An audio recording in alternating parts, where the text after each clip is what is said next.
Olá, eu sou Patrícia Lins, engenheira eletricista e de segurança do trabalho, e este é o meu canal de engenharia no YouTube. Hoje nós vamos falar sobre magnetismo. Quando nós falamos em permeabilidade magnética, nós estamos querendo saber o quanto que um determinado material é influenciado pela ação magnética de um campo externo. Então seria a relativa facilidade com que esse material deixa passar o fluxo magnético externo.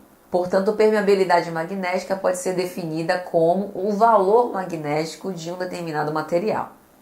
Quando nós estamos falando em suscetibilidade magnética, nós estamos tentando analisar quão magnetizável um material é. Ou seja, nós estamos tentando verificar qual a capacidade que esse material tem de se magnetizar de forma mais rápida, mais intensa, menos intensa. Chegamos então na natureza dos materiais magnéticos. O primeiro são os diamagnéticos. Os diamagnéticos são aqueles materiais que mantêm um momento magnético nulo, ou seja, a influência de campos externos em relação ao seu interior é, de certa forma, sempre anulada, sempre atenuada, de forma que esses momentos magnéticos resultantes sejam sempre iguais a zero.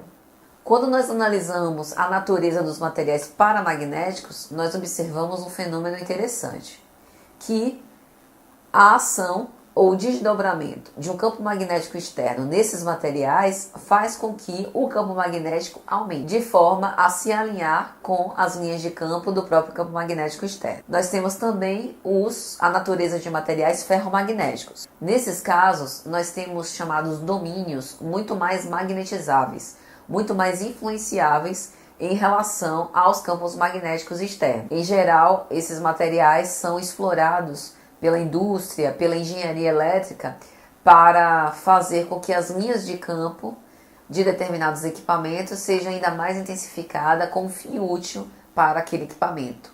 Temos também a natureza dos materiais antiferromagnéticos. Eles se definem como um alinhamento antiparalelo, que também promove uma grande atenuação e podem, inclusive, resultar nesse momento nulo. Temos também os ferrimagnéticos, como por exemplo as ferritas. Neste tipo de material, nós temos um desbalanceamento nessa atenuação. Então, o campo magnético resultante no interior desses materiais não chega a ser diferente de zero, mas é bem menor. E nós temos, por fim, os incríveis superparamagnéticos.